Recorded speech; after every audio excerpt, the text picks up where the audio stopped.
प्रशांत किशोर खुद चुनाव लड़ेंगे। अरे वाह, आश्चर्य वाली बात। अच्छा, लड़ेंगे तो कहाँ से लड़ेंगे? तो नितिन नवीन वाली सीट, मतलब पटना की जो बांकीपुर विधानसभा है वहाँ से। तैयारी जोरों पर। तो आखिर भाजपा में क्या चल रहा, प्रशांत किशोर की क्या रणनीति है, उनकी पार्टी जनसुराज पार्टी क्या क्या कर रही है, एक एक चीज आज समझिए अर्थात में। प्रणाम, मैं हूं चंदन झा और आप देख रहे हैं प्रत्यंचा। चलिए विस्तार से चीज़ों को समझते हैं। देखिए, नितिन नवीन भाजपा के राष्ट्रीय अध्यक्ष हैं और राज्यसभा जा चुके हैं, इसलिए उनकी सीट जो है बांकीपुर विधानसभा वह खाली हुई है और उस सीट पर उपचुनाव होने हैं। उपचुनाव का भी ऐलान नहीं हुआ है, लेकिन अंदर खाने बहुत जोर शोर से तैयारी हो रही है, खासकर बीजेपी में और जनसुराज पार्टी में। बीजेपी में ही पहले चर्चा कर लेते हैं। अगर बीजेपी की बात करेंगे तो कई लोगों के दिल मचल रहे हैं यहाँ से चुनाव लड़ने के लिए, लेकिन 3 ऐसे नाम हैं जिनकी चर्चा कुछ दिनों से खूब हो रही है। उसमें से एक है संजय मयूख, और संजय मयूख के बारे में कहेंगे तो संजय मयूख जो है सम्राट चौधरी कहा जाता है कि सम्राट चौधरी जो अभी मुख्यमंत्री बने हैं उसमें खूब दिल्ली में लाइजनिंग कर रहे थे। तो एक सम्राट, अगर सही में अगर ये बात है तो सम्राट चौधरी का भी साथ संजय मयूख को मिल सकता है। अगर नहीं है तो क्या होगा पता नहीं। अब दूसरा नाम कौन है? डॉक्टर अजय आलोक। डॉक्टर अजय आलोक बहुत तेज तरार जो हैं प्रवक्ता हैं बीजेपी के, पहले जदयू में रहे हैं लेकिन बीजेपी में भी उन्होंने अपनी अच्छी पकड़ बनाई है। बहुत तीखे वार करते हैं डॉक्टर अजय आलोक। अब है कि पार्टी उनको मौका देती है कि नहीं देती है, ये देखने वाली बात होगी। और तीसरा चेहरा है रणवीर नंदन का, वह भी जदयू में रहे हैं। अब बीजेपी मौका देती है नहीं देती है, यह भी देखने वाली बात होगी। मतलब किसी कायस्थ चेहरे की तलाश भाजपा को है। हाँ, इससे इतर भी कोई चेहरे जो हैं, कई जाति के भाजपा के कार्यकर्ता आस लगाए बैठे हैं कि भाई हमारे संबंध तो नितिन नवीन से अच्छे थे, हो सकता है कि मौका हमें मिल जाए। तो प्रयासरत कई लोग हैं अंदर खाने से, और कहा जा रहा है चूँकि नितिन नवीन जो है उनकी यह सीट रही है, जब से उन्होंने चुनाव की राजनीति में कदम रखा कभी हारे नहीं, और यह सीट जो है उनको बड़े मुकाम तक पहुंचाई है और उनके दिल में जो बांकीपुर विधानसभा है वो बसता है। इसका एक जीता जागता प्रमाण कहा जा रहा है कि पटना के इनकम टैक्स चौराहे के समीप में उनका जो दफ्तर है, आज भले वह दिल्ली चले गए, बीजेपी के राष्ट्रीय अध्यक्ष बन गए, आज भले वह राज्यसभा के सदस्य हो गए, लेकिन दिल जो है उनका धड़कता है यहीं के लिए। और जो इनकम टैक्स के बगल में ऑफिस है वहाँ आज भी वह दफ्तर कायम है, जिसमें उनके कार्यकर्ता आते हैं, चर्चा करते हैं, तमाम तरह के कार्य करते हैं। तो मतलब दिल धड़क रहा है नितिन नवीन का। है भी राष्ट्रीय अध्यक्ष वाली सीट है बीजेपी की, तो बीजेपी भी ऐसे समझिए कि मैदान में नहीं उतरेगी, पूरी तैयारी के साथ उतरेगी और बीजेपी की हर संभव यह कोशिश होगी कि यह सीट उसके खाते में ही रहे। लेकिन महागठबंधन की तरफ से क्या होगा, महागठबंधन अब वजूद में है भी कि नहीं बिहार में, यह बात फिलहाल समझ में नहीं आ रही है। इस सीट पर जब प्रत्याशी उतारा जाएगा आरजेडी के द्वारा या फिर कांग्रेस के द्वारा, तब बात समझ में आएगी कि वाकई में बिहार में महागठबंधन का भविष्य है या नहीं है, या फ्लोर पर चीज़ें हैं या नहीं हैं। ठीक, तो यह भी परीक्षा इस सीट पर हो जाएगी। अब है कि जनसुराज पार्टी जो प्रशांत किशोर की पार्टी है वह भी तैयारी कर रही। आप सभी जानते ही हैं कि प्रशांत किशोर किस तरीके से मुंह की खा गए थे और कुछ भी हासिल नहीं कर पाए। जो उम्मीद थी, जिस तरीके से वह दहाड़ते थे, जिस तरीके से उन्होंने दिखाने की कोशिश की थी, वह कुछ भी हासिल नहीं हो सका प्रशांत किशोर को, उनकी पार्टी जनसुराज को।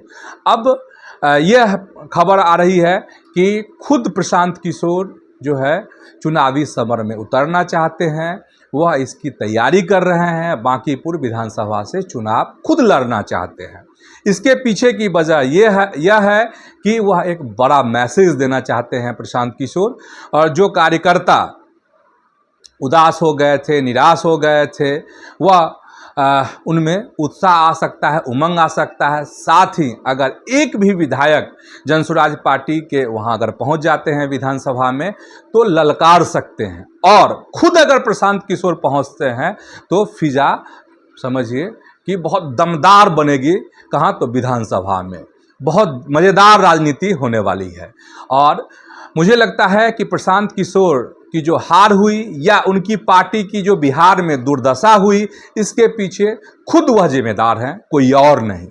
खुद इसलिए जिम्मेदार हैं कि प्रशांत किशोर के पास मतलब घमंड जो है उनके रग रग में बोलता थे।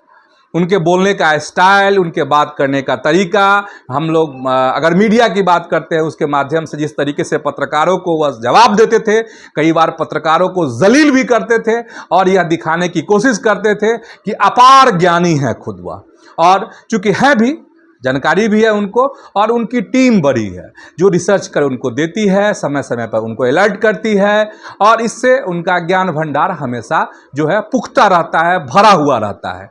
तो वह घमंड दिखने लगा था, और उसी घमंड का परिणाम हुआ कि खुद जो है प्रशांत किशोर चकनाचूर हो गए, उनकी पार्टी चकनाचूर हो गई। लेकिन जो मैंने अनुभव किए हैं इन दिनों, खासकर पिछले दिनों में जब से जनसुराज पार्टी चुनाव हारी है, प्रशांत किशोर को यह बात भी समझ में आ गई कि उनके साथ कौन है, उनके कदम से कदम कौन मिला सकता है, और बहुत चीज़ें बदली हैं। अब जनसुराज संघर्ष वाहिनी बनी है, उसमें युवाओं को मौका मिला है, और कहा जा रहा है कि ये जो संघर्ष वाहिनी बनी है जनसुराज की, वह आने वाले समय में बड़े बड़े मतलब आंदोलन की रूप रेखा तैयार की जा रही है। बड़े आंदोलन बिहार में होंगे, मतलब जनता के साथ, जनता के कष्ट को, जनता की समस्या को जो है उठाया जाएगा बहुत जोरदार तरीके से। और बिहार में इस तरह की ज़रूरत भी है। बिहार में सत्ता पक्ष बहुत मजबूत दिख रहा है, और विपक्ष जो है इतना कमज़ोर है कि बहुत ज़्यादा उस पर चर्चा भी आजकल मीडिया में नहीं हो रही है। पता नहीं तेजस्वी यादव कहाँ खोए हैं, कहाँ कांग्रेस के नेता चले गए, कहाँ जो है वाम दलों के नेता चले गए हैं। बहुत ज़्यादा मतलब गतिविधियां उनकी नहीं दिख रही हैं। और क्या होगा इंडिया गठबंधन का, महागठबंधन का, उसकी भी परीक्षा है जो हमने शुरुआत में जिसकी चर्चा कर ली है। अब प्रशांत किशोर बदल भी रहे हैं, और उस बदलाव की जो चीज़ें हैं वो दिख भी रही हैं। अब ज़मीन से सोचने लगे हैं, और ऐसा लग रहा है कि अगर प्रशांत किशोर यहाँ चुनाव लड़ते हैं तो एक बड़ा मैसेज प्रशांत किशोर दे सकते हैं।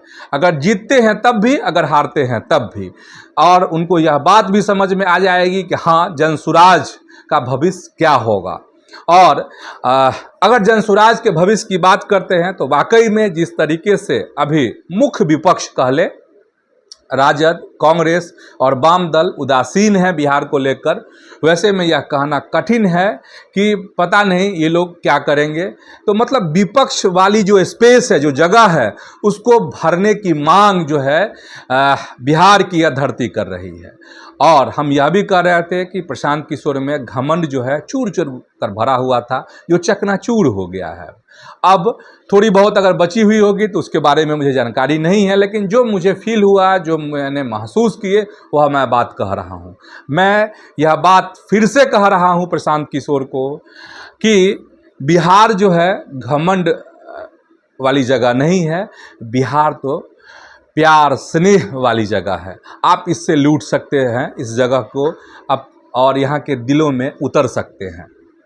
ठीक वैसे ही जैसे कभी भगवान बुद्ध उतरे, ठीक वैसे ही जैसे कभी महावीर उतरे, ठीक है, ठीक वैसे ही जैसे कभी गुरु गोविंद सिंह उतरे। ठीक, तो ये है, अगर आप मतलब घमंड दिखाकर नहीं जीत सकते बिहार को, आप लोगों से मिलकर, प्यार से मिलकर आप यहाँ को जीत सकते हैं। और बांकीपुर तो एक छोटा सा तिनका है, आप पूरे बिहार पर हुकूमत कर सकते हैं। और ऐसे ही प्रशांत किशोर को मैं यही कहूँगा कि बदलते रहिए और बिहार को भी बदलिए। और बहुत उम्मीदें लोगों ने आपसे लगा रखी थी, लेकिन वह उम्मीदें आपसे पूरी नहीं हुई। आप इस चुनाव के जरिए उस उम्मीद को पूरा जो है वह उम्मीद आप पूरी कर सकते हैं। और मुझे लगता है कि जनसुराज पार्टी इस पर काम भी कर चुकी है। जनसुराज पार्टी की जो पीआर है वह अब हलचल में है। फिर से पुराने कुछ दफ्तर में रौनक जो है लौट गए हैं। और कहा जा रहा है कि पटना का एग्जीबिशन रोड वाला जो दफ्तर है वह भी एक्टिव हो गया है। कई लोगों को फिर से नौकरी पर रख लिए गए हैं कई लोग। तो ये सब खबरें हैं। खबर यह भी है जो जनसुराज पार्टी के जो प्रदेश अध्यक्ष हैं, पिछले दिन ही रविवार को जो बांकीपुर विधानसभा है उसमें वाकरगंज में उन्होंने मीटिंग की और लोगों से जानने की यह कोशिश की कि अगर जनसुराज को यहाँ से लड़ना चाहिए कि नहीं, और जनसुराज में भी प्रशांत किशोर को यहाँ से चुनाव लड़ना चाहिए कि नहीं। तो बहुत इंटरेस्टिंग है। और खबर यह भी है कि प्रशांत किशोर भी एक बार इस विधानसभा का मुआयना कर चुके हैं, निरीक्षण कर चुके हैं। अब देखने वाली बात होती है कि प्रशांत किशोर यहाँ से चुनाव लड़ते हैं और लोगों का दिल जीत पाते हैं कि नहीं। अगर प्रशांत किशोर यहाँ से चुनाव जीत जाते हैं तो वाकई में पूरा विपक्ष जो है प्रशांत किशोर के इर्द गिर्द घूमने लगेगा। आप देखिएगा, अभी आपको हो सकता है कि मेरी यह इन बातों पर हंसी आ रही हो, लेकिन ऐसा हो सकता है। लेकिन अब फिर से कह रहे हैं कि प्रशांत किशोर को घमंड अपने से दूर, बहुत दूर को सो दूर रखना होगा, क्योंकि बिहार का दिल घमंड वाला नहीं, दिल वाला जीतता है। तो बड़ा दिल दिखाएंगे प्रशांत किशोर, और प्रशांत किशोर अगर जीत जाते हैं तो वाकई में आने वाले चुनाव 2029 में लोकसभा का चुनाव और 2030 में बिहार विधानसभा का जो चुनाव होगा उसमें बड़ी चुनौती देते हुए एनडीए को, भाजपा को नजर आएंगे। कौन? तो प्रशांत किशोर। और यह भी है कि भाजपा भी चुप नहीं बैठेगी। हो सकता है कि भाजपा कोई बड़ा जिन नामों की चर्चा मैंने शुरुआत में की, इससे इतर कोई बड़ा गेम, कोई बड़ा पत्ता यहाँ पर खेल दे बांकीपुर में। तो इतना ही आज अर्थात में। धन्यवाद। तो इतना ही आज अर्थात में।